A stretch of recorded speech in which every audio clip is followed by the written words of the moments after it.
Assalamu alaikum, dear students of class 11th as well as NEET aspirants. So today we shall study about Abbou's principle. This is going to be the second interesting principle. So inshallah ta'ala, having knowledge of this very principle, you may inshallah ta'ala, hopefully you can do a number of questions related to this topic. Please pay attention. So it is Abbou's principle. Underline Abbou's principle. Abbou's principle. Repeatedly I have mentioned it lot of times.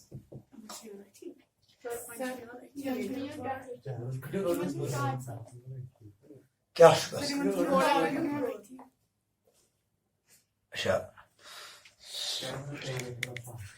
चलो चलो बेटा don't worry now it is okay हाँ तो बेटा today we shall study about the Abbou's principle, second important principle of the same unit, Abbou's principle. So repeatedly, as I have mentioned in my last lecture, if you want to make your inorganic strong, for that you must have a very strong knowledge related to the electronic configuration of the atoms. If you do know fully the electronic configuration of the atoms, automatically your inorganic will become strong. तो चूंकि जो Abbou's principle है बहुत ही important principle है. Actually this very principle teaches us how you can write down the electronic configuration of the atoms. तो बेटा Abbou's principal अगर आपको मालूम होगा, it is a German word. In German, बेटा जर्मन में अगर हम देखेंगे जो अब्बो है in German, अब्बो means AUFBOU या BAUB sometimes हम लिखते हैं. अब्बो means in German, अब्बो means क्या है इसका मतलब? In German अब्बो means building up. Building up यानी किसी चीज को बढ़ाना. Building up कैसे बढ़ाएंगे बेटा? पहले हम लिखेंगे उस ऑर्बिटल को जिसकी एनर्जी कम होगी, फिर उस ऑर्बिटल को लिखेंगे जिसकी और एनर्जी उससे ज्यादा होगी, और फिर उस ऑर्बिटल को लिखेंगे जिसकी उससे भी ज्यादा एनर्जी होगी.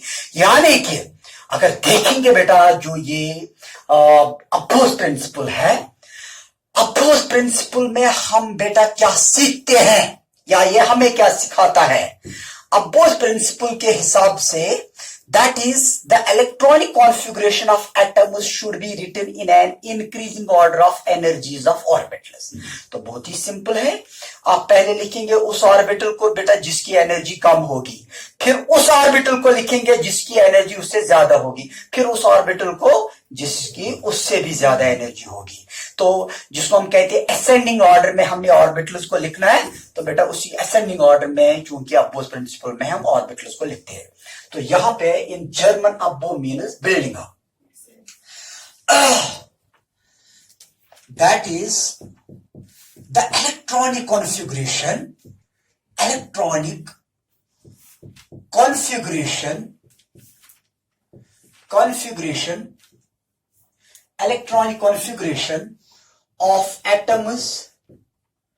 of atoms should be written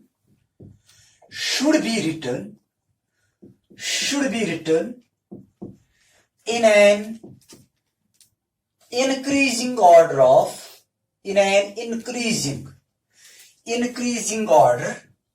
या बेटा हम लिख सकते हैं इंक्रीजिंग ऑर्डर में. अगर आपने कोई चीज लिखना है तो उसको हम लिख सकते हैं असेंडिंग ऑर्डर में. ब्रैकेट में लिखेंगे आप ascending, ASCENDING, in an increasing order of energies of orbitals.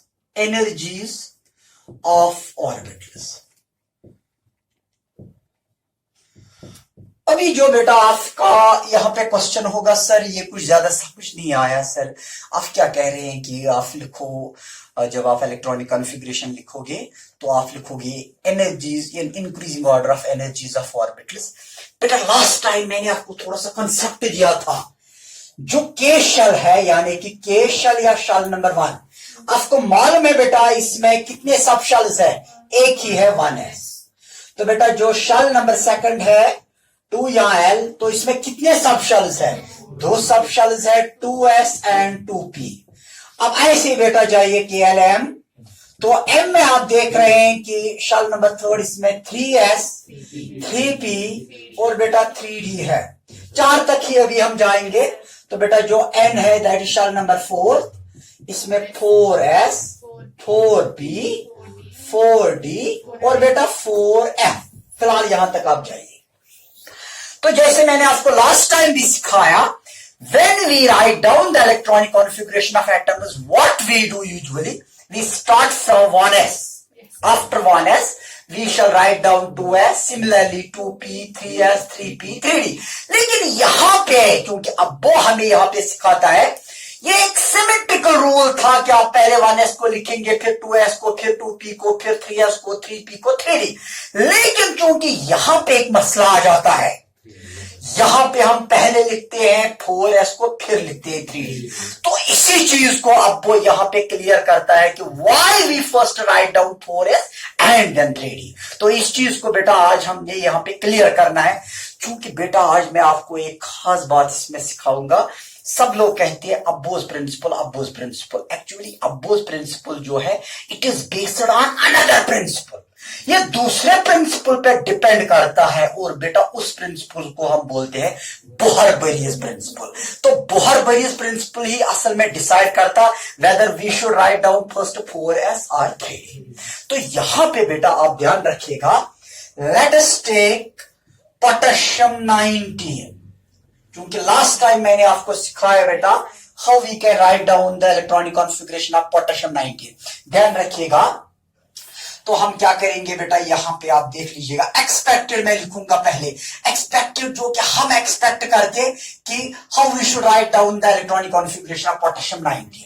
तो यहां पे हम एक काम करेंगे, इट इज 1s2, यहां से स्टार्ट कीजिए, क्योंकि लास्ट टाइम भी मैंने आपको बताया एस में ज्यादा से ज्यादा हम 2 इलेक्ट्रॉन्स को अकोमोडेट कर सकते हैं, बिकॉज एक ऑर्बिटल है तो 2 इलेक्ट्रॉन्स को हम अकोमोडेट कर सकते हैं।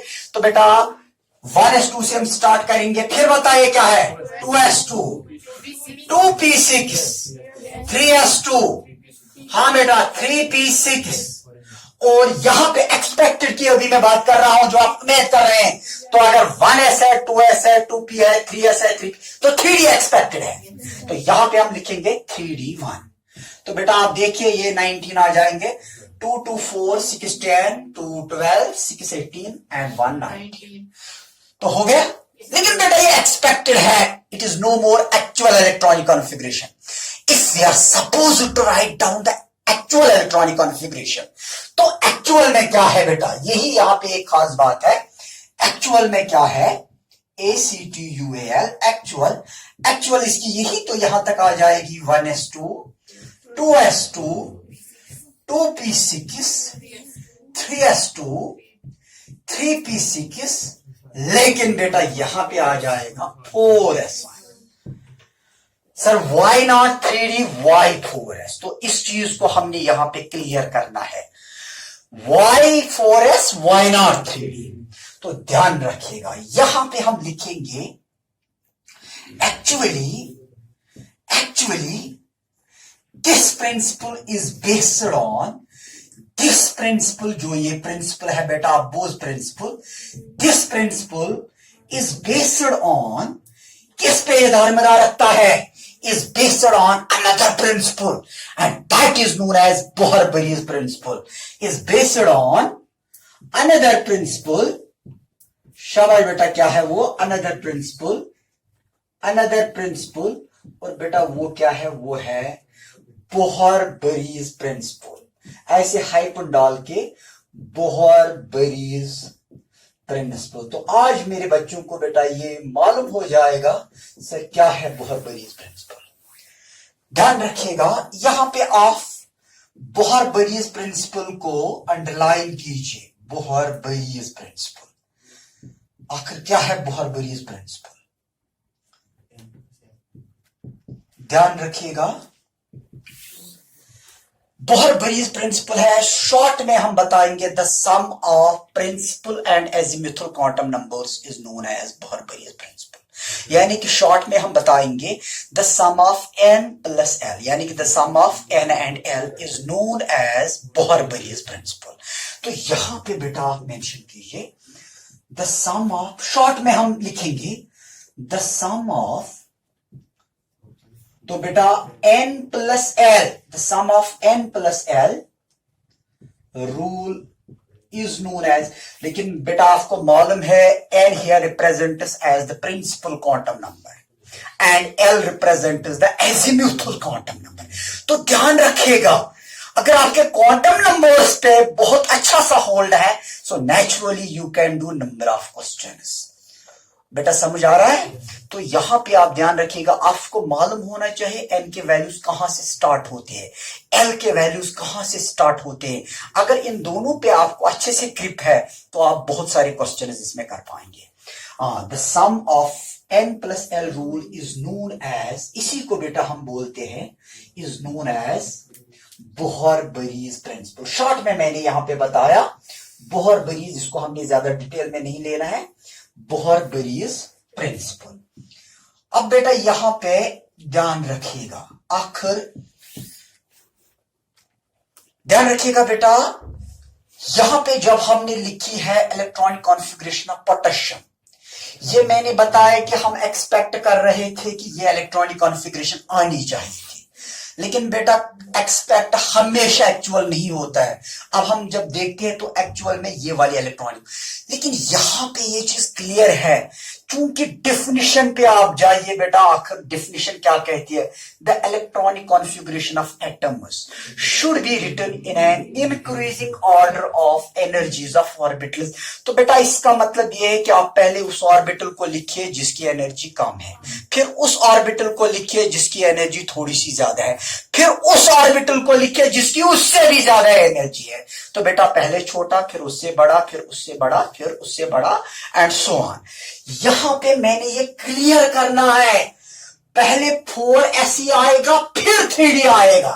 तो अब हम देखेंगे बेटा, हम करेंगे अप्लाई यहां पे बोहर-बरीज प्रिंसिपल, हम देखेंगे 4S की, क्योंकि इसकी वजह से हमें 4S की जो एनर्जी होगी या इसका जो n प्लस l जो वैल्यू आएगा वो कम आना चाहिए और 3D का ज्यादा आना, तभी तो हम 4S को पहले लिखेंगे फिर लिखेंगे 3D को।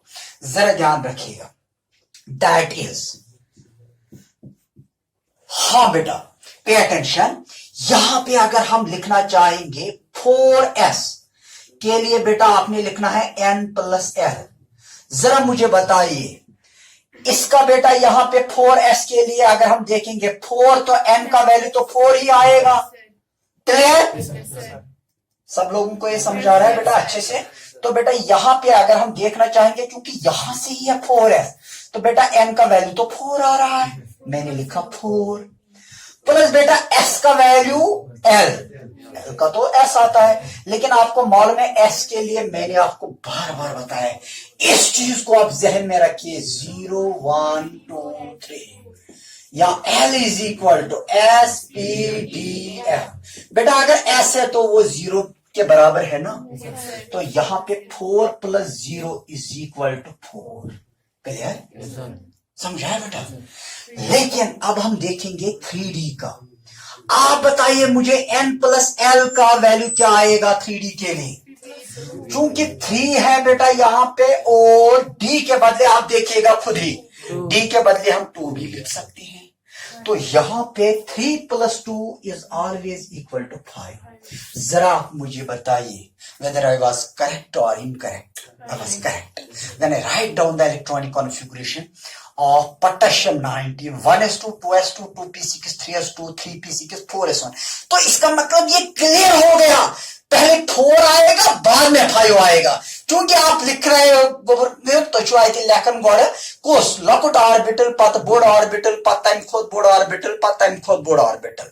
बोर्ड मतलब गो कि कह n प्लस l वैल्यू कह ज्यादा। तो बेटा यहां पे ये क्लियर हो गया, क्योंकि जब हम 4s का देखते हैं इसका वैल्यू आ जाता है, दैट कम्स आउट एज 4, और बेटा जब हम देखते हैं 3D का it comes out as 5। So it is 4s which should be written first and then 3D। तो बेटा यही हमें यहां पे ये सिखाता है। लेकिन अब और एक पॉइंट है, शायद ये क्वेश्चन आप मुझे पूछ सकते हो कि सर अगर ऐसा हो कि किसी भी दो ऑर्बिटल्स के n+l वैल्यू सेम आएगा, वहां पे हम क्या करेंगे? अभी मैं दिखाऊंगा। बहुत सारे ऐसे ऑर्बिटल्स होते हैं जिनके n+l वैल्यू सेम आते हैं। सर वहां पे हम किस रूल को फॉलो करेंगे? तो बेटा वो भी मैं यहां पे मेंशन करने जा रहा हूं। यहां तक आपने ये लिखा है साहब? क्लियर? कोई क्वेश्चन तो नहीं है इस रिलेटेड? चलो बेटा ध्यान रखिएगा। नेक्स्ट क्या है? यह है दूसरा पॉइंट। इसमें अगर दो ऑर्बिटल्स का n+l वैल्यू सेम आएगा तो वहां पे हम किस रूल को फॉलो करेंगे? वहां पे हम बेटा उस ऑर्बिटल को लिखेंगे पहले जिसका n वैल्यू स्मॉलर होगा देन द अदर। ध्यान रखिएगा।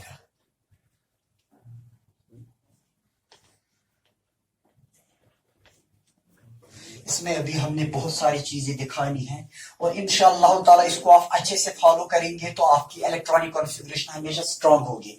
तो बार बार मैं कहता हूं इलेक्ट्रॉनिक कॉन्फ़िगरेशन स्ट्रांग है तो इनऑर्गेनिक स्ट्रांग है। ध्यान रखिएगा। यहां पे हम क्या, आप लिखिए इसको, ये यहां पे आप मेंशन कीजिए एज पार्ट ए, तो इसको यहां पे आप रखिएगा एज पार्ट सेकंड या पार्ट बी। तो पार्ट बी में हम कहते हैं कि अगर दो ऑर्बिटल्स का n+l वैल्यू सेम आएगा, if for two orbitals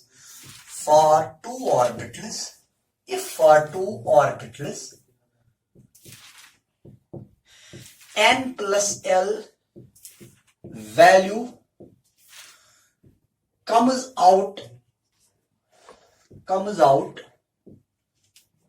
comes out as same value, then the orbital is preferred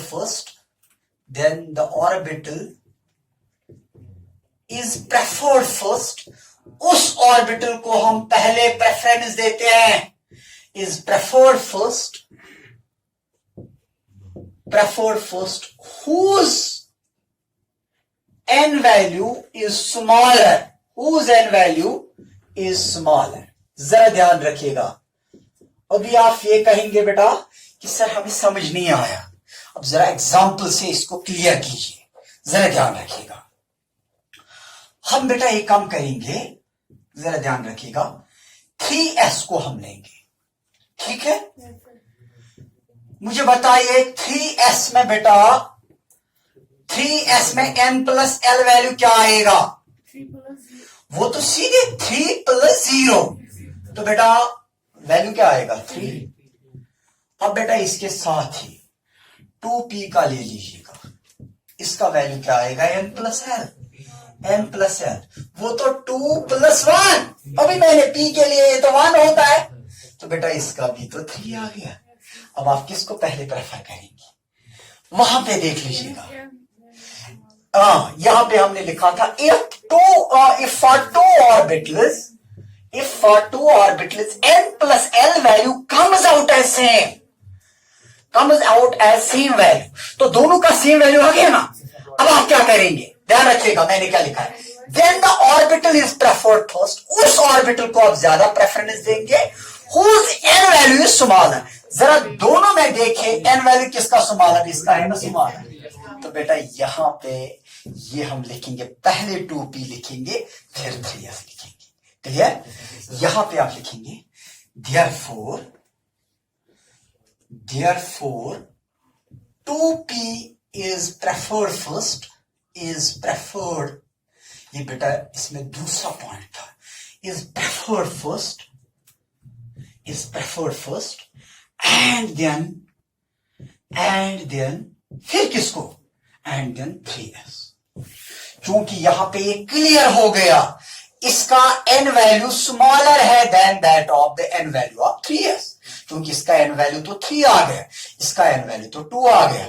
therefore इसको हम पहले प्रेफर करेंगे, फिर हम बेटा इसको प्रेफर करेंगे। क्लियर? और कोई क्वेश्चन इससे रिलेटेड? अब बेटा यहां पे अब्बू ने हमें एक तरीका सिखाया। How you can write down the electronic configuration. अब हम क्या करेंगे, हम इस इलेक्ट्रॉनिक कॉन्फ़िगरेशन को फिर से यहां पे मेंशन करने जा रहे हैं on the basis of the Bohr Bury's principle, और उस चीज को ही आप जहन में रखेंगे। You can write down the electronic configuration of any of the element. तो फिक्र है? हाँ बेटा ध्यान रखिएगा। Shall I write it? Yes, sir. चलो बेटा फिर जल्दी से आप लिखिएगा।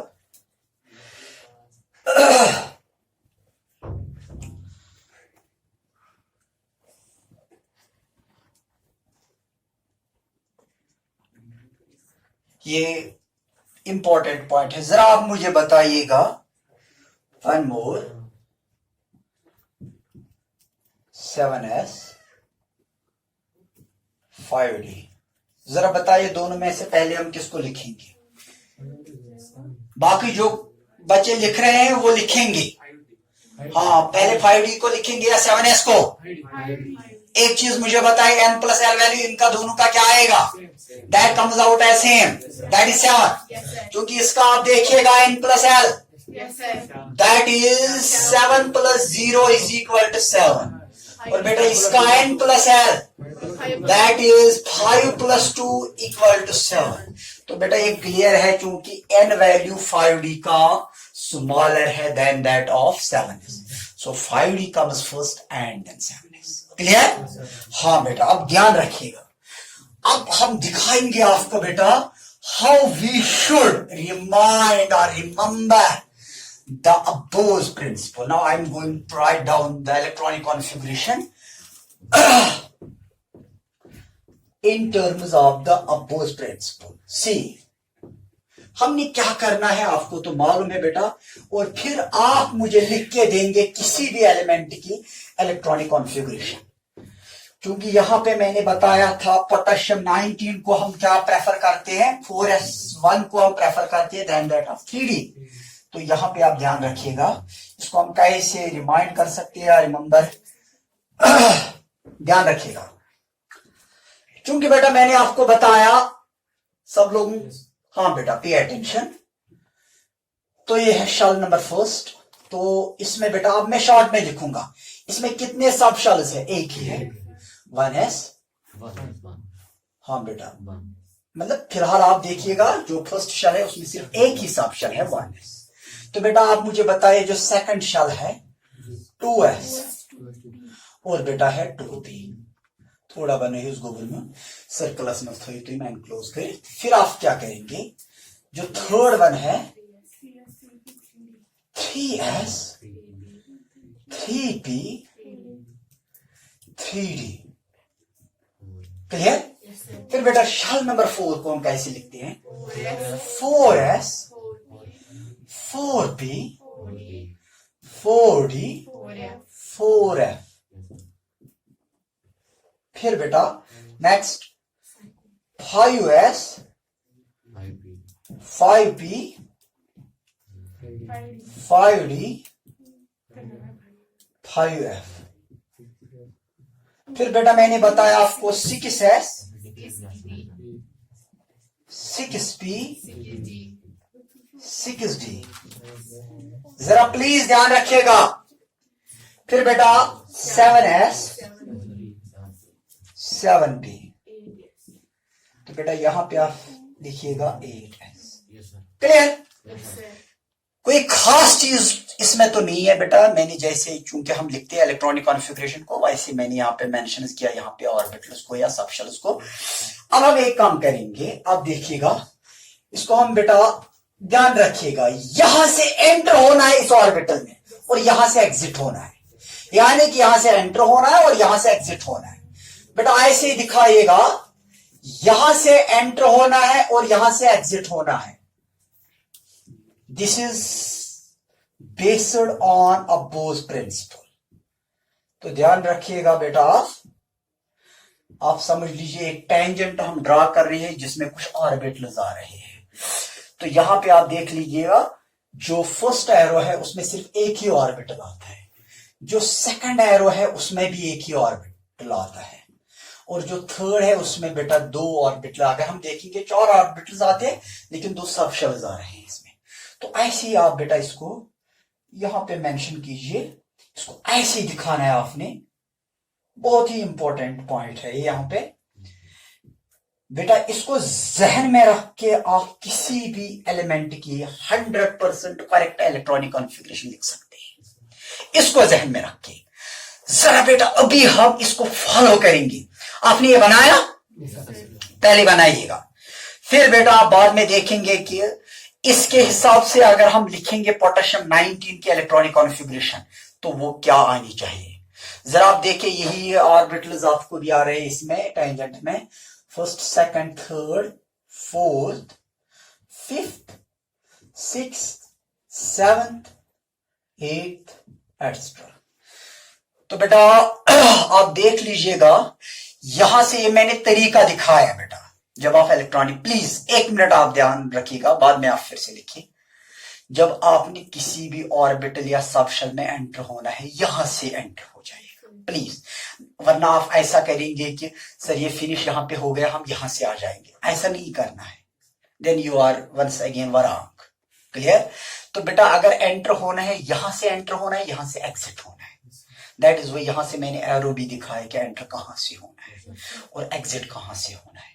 तो बेटा अगर ये खत्म होता है, इसके बाद यहां से हमें आना है, तो इसमें हम आ जाएंगे। अगर ये भी खत्म होता है तो यहां से हमने आना है, तो और इसमें ये भी है। जब ये फिनिश हो जाएगा तो इसमें यहां से आना है। ध्यान रखिएगा, आप मुझे बताइए 3p के बाद 4s है या 3d? पहले 4s। क्लियर? फिर 3d है, वो तो दूसरे बेटा टेंजेंट में हम देखेंगे। तो इसको जरा लिख के रखिएगा, बहुत सारे क्वेश्चन इससे हम सॉल्व कर सकते हैं। इसको अच्छे से आप लिख लीजिएगा, बहुत ही इंपॉर्टेंट है ये।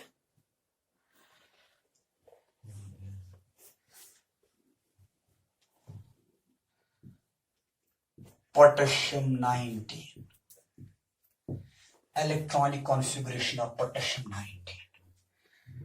आप जल्दी से लिख लीजिएगा, और अब आप ही मुझे हेल्प करेंगे to write down the electronic configuration of potassium 19।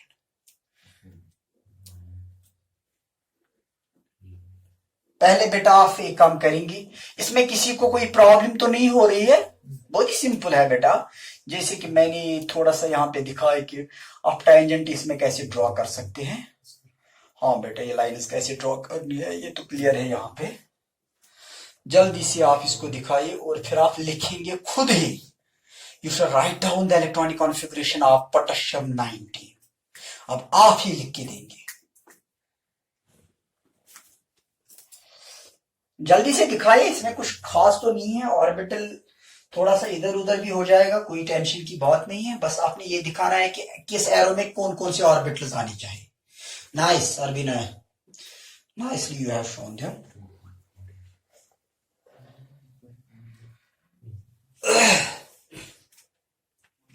शाबाश।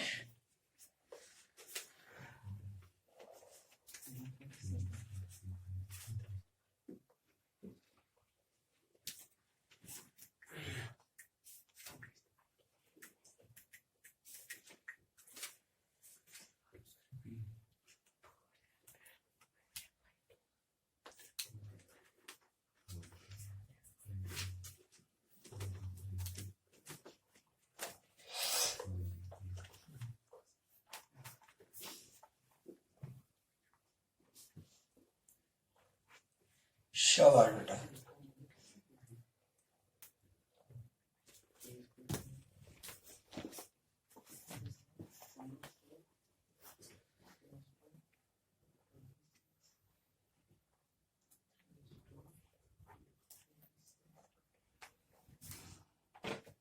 दिखाया बेटा आप सब लोगों ने। चलो अब आप एक काम कीजिए, जरा ध्यान रखिएगा, आप मुझे हेल्प कीजिएगा। We are now suppose to write down the electronic configuration of potassium 19। जरा कहां से हम स्टार्ट करेंगे? 1s से, क्योंकि ऊपर से हम आएंगे 1s से हम स्टार्ट करेंगे। तो बेटा मैंने लिखा 1s2 हो गया। अब बताइए इसके बाद क्या आएगा? 2s2। फिर बताइए इसके बाद क्या आएगा? 2p6। इसके बाद क्या आएगा? 3s2। फिर इसके बाद क्या आएगा बेटा, यहाँ पे 3p6, फिर आ जाएगा यहाँ पे 4s1, क्योंकि इसी एरो में हम देखते हैं, इसी टेंजेंट में हम देखते हैं 4s आ जाता है, तो बेटा ये 4s1 आ जाएगा। आप देख लीजिएगा, this is the required electronic configuration of potassium 90। Clear? तो बेटा ऐसे ही आप लिख के दीजिएगा जिंक 30 की Zn30। हाँ तो बेटा right down the electronic configuration of zinc 30। Zinc 30 की ऑफ इलेक्ट्रॉनिक कॉन्फ़िगरेशन लिख के दीजिएगा। शाबाश। हाँ बेटा इसमें क्या आ जाएगा, 3d10, यहां आप ऐसे लिख सकते हैं, better to write down 4s2 3d10। हाँ शाबाश। तो यहां पे आप देख लीजिएगा, यहां तक तो ये क्लियर है, 4s2 तक तो क्लियर ही है, फिर आ जाएगा 3d10, इसको मिला के 30 आ जाते हैं। जरा ध्यान रखिएगा बेटा, इसकी इलेक्ट्रॉनिक कॉन्फ़िगरेशन है 1s2, 2s2, 2p6, 3s2, 3p6, 4s2 और बेटा 3d10। जरा आप काउंट कीजिएगा, 2 to 4, 6, 10, 2, 12, 6, 18, 2, 20, 10, 30। क्लियर? लेकिन बेटा अगर आप देखेंगे यहाँ पे, ये मैंने लिखी है ये electronic configuration on the basis of अब्रूज प्रिंसिपल, क्योंकि पहले मैंने लिखा है 4s2, फिर मैंने लिखा है 3d10, सॉरी बेटा। हाँ बेटा नेक्स्ट है, इसको हम बोलते हैं क्रिप्टॉन 36। क्रिप्टॉन 36 लिख के दीजिएगा, krypton 36, electronic configuration of krypton 36। शाबाश। हाँ बेटा 1s2। अब हम एक काम करेंगे, हाँ बेटा अब और एक काम हम करेंगे, जैसे मैंने आपको लास्ट टाइम सिखाया था। अब हम क्या करेंगे बेटा, क्योंकि अब हम लिखेंगे पहले अर्गान को हम ऐसे लिखते हैं, क्योंकि यहां तक तो ये अर्गान ही आता है। Do you agree with the fact बेटा, क्योंकि अर्गान जो है उसको आप स्क्वायर ब्रैकेट में रखिएगा। अर्गान का एटॉमिक नंबर है 18, तो 18 तक की जरूरत आपको कोई इलेक्ट्रॉनिक कॉन्फ़िगरेशन नहीं लिखनी है। अब क्या करेंगे आप, आपने लिखा अर्गान 18 के बदले, फिर इसके बाद क्या होता है 4s2, 3d10, 4p6। जरा देखिएगा 100% ये 36 आ जाएंगे, क्योंकि 18 इसके और 2 कितने हो गए, 20 और 10 कितने हो गए, 30।